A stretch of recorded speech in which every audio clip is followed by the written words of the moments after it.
Morning guys, again welcome to our channel. और आप सभी लोग को बहुत बहुत बधाई कि KVS का रिज़ल्ट आ चुका है। जिनका सिलेक्शन हुआ है उनको बहुत बहुत बधाई, और जिनका सिलेक्शन नहीं हुआ है या तो आप लोग मेहनत करना स्टार्ट कर दिए होंगे नेक्स्ट एग्ज़ाम के लिए, या फिर आप फ्रस्ट्रेटेड होकर बैठे होंगे। लेकिन दोनों ही केस में आपको मेहनत तो करनी पड़ेगी, राइट। लेकिन कई लोग के दिमाग में भी बहुत सारे क्वेश्चन है कि क्या मेरा KVS में सिलेक्शन नहीं हुआ, दैट वॉज जेन्युइन कॉल और नॉट, क्या मैं पढ़ाई करना छोड़ दूँ।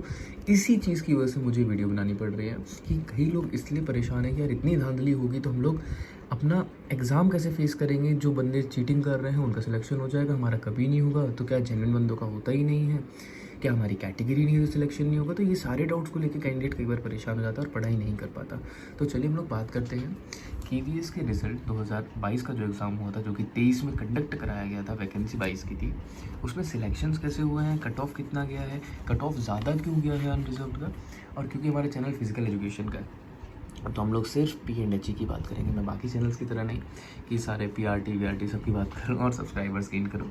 हम लोग, अगर कोई चैनल दूसरे सब्जेक्ट का बंदा भी कोई देख रहा है तो आप इस सब्जेक्ट से रिलेटेड जो भी मैं कैलकुलेशंस बताता हूँ उसके अकॉर्डिंग आप मैच करके अपने सब्जेक्ट से रिजल्ट निकाल सकते हैं कितना आएगा। तो चलिए P&HE की बात करते हैं। तो P&HE में आपके जो पोस्ट थी वो थी अप्रॉक्स 435, और जो सिलेक्शंस हुए हैं वो हुए हैं इस लिस्ट में इंटरव्यू कॉल के लिए, दैट इज़ 1361, मतलब 3 टाइम्स मान लो। लेकिन UR कैटेगरी के कितने लोग सिलेक्ट हुए हैं आप देख सकते हैं, फर्स्ट नंबर पे अनरिजर्व कैटेगरी, और पूरी एक कैटेगरी की लिस्ट एक साथ देती है।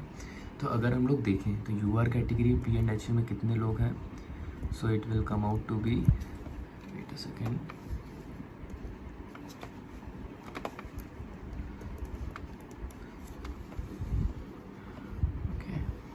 मैनुअली करना पड़ेगा, आगे नहीं हो रहा। UR कैटेगरी में जो लास्ट लिस्ट गई है that is okay here UR, this name is Anil Kumar, and last list is 13 and 17, 317। और जो हमारी वैकेंसीज थी अनरिजर्व थी दैट वाज 178। तो उसके हिसाब से हमारी कैंडिडेट लिस्ट तो लगभग 550 के आसपास होनी चाहिए, है ना, अगर हम लोग 3 टाइम्स देखें। लेकिन हमारी जो गई है दैट इज़ 317। तो क्या है, जो शॉर्टलिस्ट किए गए कैंडिडेट की लिस्ट है, बोला जाता है 3 टाइम्स होनी चाहिए, लेकिन यहाँ पर हमारी से 1.75 टाइम्स ली गई है। क्या ये जेन्युइन है? और अगर वहीं EWS की बात करें तो EWS के कैंडिडेट्स हमारे वैकेंसीज बहुत कम हैं और उसके कैंडिडेट्स बहुत ज़्यादा ले लिए गए हैं। OBC की वैकेंसीज कम है, कैंडिडेट ज़्यादा ले लिए गए as compared to UR list. तो क्या ये सब चीज़ें सही हैं?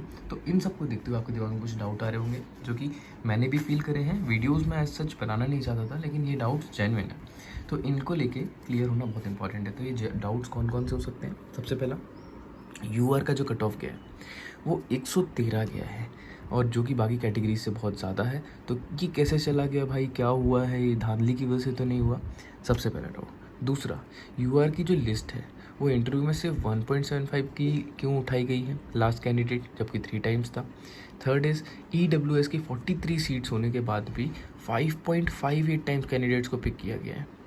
5.58 टाइम्स मीन्स 3 टाइम्स से और 2.58 टाइम्स ज़्यादा। तो ये ऐसा क्यों हुआ है? नेक्स्ट इज OBC की भी सीट्स इतनी हैं, इंटरव्यू 4 टाइम्स बुला लिया गया है, और कट ऑफ डिफरेंस क्यों आया है ये 13 मार्क्स का। तो ये कुछ डाउट्स हैं जिनका चलिए हम लोग अभी आंसर करने का ट्राई करते हैं। ओके गाइस, तो ये है हमारा कुछ KVS का कैलकुलेशन कि ये सारी चीज़ें कैसी हुई, उनके कुछ डाउट्स की बात करते हैं। KVS TGT P&HE की हम लोग बेसिकली कैलकुलेशन करने वाले हैं। अगर हम बात करें अनरिजर्व कैटेगरी, जो कि वैकेंसीज लगभग आपकी कितनी थी, दैट इज़ 178। इसका एक्सपेक्टेड कट ऑफ ने बताया 105, लेकिन एक्चुअल कट ऑफ जो गया है दैट इज़ 113। सो यहाँ पर एक बहुत बड़ा क्या लगा हुआ है, क्वेश्चन मार्क। अभी क्वेश्चन मार्क का सोल्यूशन हम निकालते हैं, क्या रहा है एक्चुअल सोल्यूशन र्यूमर से हट के। ठीक है, मैं किसी के साइड नहीं हूँ, कोई कैटेगरी, कोई अनरिजर्व, कोई KVS, या फिर किसी के मैनेजमेंट के अगेंस्ट या कोई पार्टी कर रही हूँ। आई एम जेन्युइन कैंडिडेट जो कि आप लोग के रिव्यूज़ को थोड़ा एनालाइज करके आपको आंसर देता है। ओके, अगर कुछ गलती हो जाए तो प्लीज़ आप उसको मुझे करेक्ट भी कर सकते हैं। अगर बात करें, वैकेंसी 178 है, सिलेक्शंस होने चाहिए थे 540। ओके, लेकिन 540 सिलेक्शन ना होके जो UR से सिलेक्ट हुए हैं दैट इज़ ओनली 317। तो ये 223 कैंडिडेट्स कहाँ चले गए, राइट। तो चलिए हम लोग बात करते हैं कुछ कैंडिडेट्स लिए जो सिलेक्ट हुए हैं हमारे unreserved, EWS, OBC, SC and ST। अगर आपको जानना है अनरिजर्व में कम क्यों हुए तो आपको इन सारी कैटेगरी का पता करना पड़ेगा, ठीक है। सबसे पहले हम लोग बात करते हैं जो कि सिलेक्ट हुए हमारे EWS कैटेगरी से। EWS कैटेगरी से जो लोग सिलेक्ट हुए हैं दैट इज़ 240, ठीक है। ये मैंने ऐसा क्यों लिखा है, 557 तक लिस्ट आई है इसकी, और 317 उनमें से कौन से थे, अनरिजर्व वाले, तो उनको अगर माइनस करोगे तो 240 कैंडिडेट लिए गए। लेकिन वैकेंसीज कितनी थी, दैट इज़ जस्ट ओनली 43। तो 43 का अगर आप 3 टाइम्स करते हो that will come out to be 129। लेकिन कैंडिडेट्स कितने लिए हैं, जहाँ पर 129 मान रहे हो आप, उसमें और 10 ऐड कर लो कि कई बार कॉमन नंबर की वजह से एक्स्ट्रा भी ले लेते हैं। तो 140 लेने चाहिए थे, लिए कितने गए, 240। मीन्स ये जो 100 एक्स्ट्रा लिए गए हैं ये किस में ऐड होंगे, ये ऐड होंगे अनरिजर्व्ड कैटेगरी में, ठीक है। जो लोग अपनी कैटेगरी के मेरिट से ज़्यादा मार्क्स स्कोर करते हैं, जो अनरिजर्व्ड के लेवल पे मैच कर जाते हैं, उनको अनरिजर्व्ड में पुट ऑन किया जाता है instead of category, okay. Next is OBC। अगर OBC का कोई कैंडिडेट है तो उसकी जो लिस्ट उठी है दैट इज़ 465 लोग लिए गए हैं। वैकेंसीज थी 117 का अगर आप 3 टाइम्स करते हो it will come out to be 360 approx, okay. लेकिन यहाँ पर भी अगेन कितने लिए गए हैं, 465, मतलब फिर से 90-100 ज़्यादा लिए गए हैं। तो ये जो 90-100 कैंडिडेट्स हैं ये भी किस में चले गए, तो ये हो गए 190। SC की जो लिस्ट है 65 वैकेंसीज, लिए गए कैंडिडेट्स हैं 229। तो जो एक्स्ट्रा कैंडिडेट्स बच रहे हैं लगभग इसका 3 टाइम कर दोगे तो 195 आता है। 200 के आसपास ले लो। तो ये जो 30 कैंडिडेट ज़्यादा लिए गए हैं ये भी किस में चले जाएंगे, हमारे अनरिजर्व। एंड ST की बात करें 32 वैकेंसीज, सिलेक्टेड कैंडिडेट्स जो हैं हमारे कितने हैं, 110। तो आप इसका कह सकते हो लगभग नेग्लेजिबल है, तब भी आप इसको 5-10 मान के चल सकते हो। तो जब आप इनको सम अप करोगे ये आपका इसी के आसपास आएगा, दैट इज़ 210 ये हो रहा है। और कुछ ST के भी होंगे क्योंकि हम लोग सिर्फ एक अनुमान लगा रहे हैं, ठीक है। कई लोग क्वेश्चन करते हैं अरे सर इतना आपने बोला इतना नहीं, ऐसा नहीं है, हम लोग एस्टिमेट कर रहे हैं। एक्चुअल प्रोसेस यही होता है, चाहे KVS एग्ज़ाम हो, चाहे आप SSC ले लो, चाहे आप UPSC ले लो। दिस इज़ द क्राइटेरिया जो कि फॉलो होता है हर कॉम्पिटिटिव एग्ज़ाम में। UR के लिए ज़्यादा जाने का सबसे मेन रीज़न यही होता है, ओके। तो ये था हमारा कट ऑफ बढ़ने का रीज़न। अब जब कट ऑफ बढ़ी है वो किसकी बढ़ेगी, अनरिजर्व। अब इसका भी हम लोग एक बार कैलकुलेशन समझ लेते हैं। सबसे पहली चीज़ आप देखिए, अगर कोई कट ऑफ गया है 113, ओके, अगर 317 की जगह 540 कैंडिडेट लिए जाते, 223 कैंडिडेट्स और ले लेते अनरिजर्व कैटेगरी से, तो ये कितना आता, ऊपर का कैटेगरी मान लेते हम लोग 140-150 तक गया होगा। लेकिन कट ऑफ कौन सा जाता है, जो सबसे लोअर लेवल पे होता है।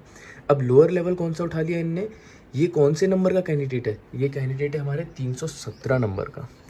तो अगर 317 नंबर का ये है, इसमें अगर हम लोग 223 कैंडिडेट्स और ऐड करते हैं, ठीक है, जो कि आ जाएगा हमारा 540 नंबर का कैंडिडेट, तो क्या कट ऑफ 113 रहती, नहीं। इन 220 नंबर में 113 से कम करते करते बहुत सारे कैंडिडेट आएंगे, तो कट ऑफ अगेन कितनी आ जाती, 102, 103, 105 समथिंग लाइक दैट हमारी कट ऑफ आ जाती। तो ये रीज़न है अनरिजर्व की कट ऑफ 113 जाने का। ये नहीं है कि बहुत ज़्यादा लेवल बढ़ चुका है, नो डाउट लेवल भी बढ़ा है, लेकिन कैंडिडेट्स लिस्ट जो ऐड होती है उसकी वजह से हर कैटेगरी का बेस्ट कैंडिडेट हमारा अनरिजर्व्ड में आ जाता है, जो कि ऊपर ऐड होता है। याद रखना, कभी भी नीचे ऐड नहीं होगा, वो हमेशा ऊपर ऐड होगा, क्योंकि वो अनरिजर्व्ड आया ही इसलिए है कि उसने बहुत अच्छा स्कोर किया। तो इन कैंडिडेट्स की जाने की वजह से सिर्फ ऊपर से कितने सिलेक्ट किए गए हैं, 317। और 113 कैंडिडेट ये आपकी अनरिजर्व्ड का लेवल नहीं है, ये लेवल तो वैसे 105 ही था, लेकिन सिलेक्ट कम होने की वजह से आपका 113 उसमें मेरिट लिस्ट शो कर रहा है। तो एक्चुअल कट ऑफ जो लोगों ने एक्सपेक्टेड किया था दैट वाज एग्जैक्टली करेक्ट, लेकिन इस ओवरऑल क्राइटेरिया, इस प्रोसीजर की वजह से आपका जो कट ऑफ मिला है दैट इज़ 113। तो होप सो आपको बहुत सारे डाउट्स इससे क्लियर हुए होंगे। अगर कोई आपको ऑब्जेक्शन है तो आप ज़रूर कमेंट बॉक्स में बताइए, आपका कट ऑफ कितना रहा, आपकी कैटेगरी में आपके मार्क्स कितने थे, कितने शॉर्ट रहे, आप उसको एनालाइज करिए। नो डाउट हर जगह पे वो जो सेम कर्सर चलने वाला था, सेम स्क्रीन कॉपी वाला, वो उसका भी नाम लिस्ट में आया हुआ है, कुछ फ्रॉड्स हुए हैं, उसका इन्वेस्टिगेशन चलेगा। लेकिन एक स्टूडेंट को बहुत ज़्यादा उसमें नहीं पढ़ना चाहिए। बहुत बड़े पैमाने पे अगर ये चीज़ हुई है बहुत सारे अपने किसी भी नोन का नाम ही नहीं आ रहा, तो नो डाउट उसमें फिर धांधली है, उसमें ऑब्जेक्शन उठाना चाहिए। लेकिन इसको देखते हुए बहुत ज़्यादा धांधली मुझे यहाँ पर महसूस नहीं होती है, और जो होगी उसमें इन्वेस्टिगेशन होगा और 100% वो सारे लोगों को इवन जॉब में लग भी जाएंगे, उसके बाद भी हटा दिया जाएगा। तो आप लोग इसको लेके परेशान ना हो कि सर हम लोग तैयारी करना छोड़ दें KVS की या नहीं। आप अच्छे से तैयारी करिए, आने वाले exam MP TET and all हैं, उनकी प्रिपरेशन ज़ोरदार करिए। And don't see these type of things, आपका दिमाग ख़राब होगा। तो आप जस्ट फोकस करिए। टारगेट क्या बनाइए आप लोग, वैकेंसीज़ आपकी कैटेगरी में कितनी है। फॉर एग्जांपल आपकी कितनी थी 178 का कितने कैंडिडेट लेंगे उतना मेरे को इन टॉप में लाना है। तो पिछले साल का कट ऑफ इतना था, तो इस साल थोड़ा ज़्यादा ही कर दें, तो मुझे इस रैंक में लाना है, इतने मार्क्स लाने पड़ेंगे। ये बेस पे आप अपना कैलकुलेशन रखोगे, कभी मूड ख़राब नहीं होगा। डोंट सी कि किस कैटेगरी में कितना कट ऑफ जा रहा है। इन सबको देखते हुए एक स्टूडेंट का सबसे ज़्यादा दिमाग ख़राब होता है। ओके, सो यहीं पर हम लोग वीडियो को एंड करते हैं। होप आप लोग को चीज़ें समझ में आ रही हों, और KVS के बहुत सारे डिटेल्स, इवन कोई फिजिकल एजुकेशन रिलेटेड कोई भी स्टडी मटेरियल के लिए हमारे ग्रुप को ज्वाइन कर सकते हैं, इंस्टाग्राम पेज फॉलो कर सकते हैं। So thank you so much for watching. This is physical education excellence channel signing out.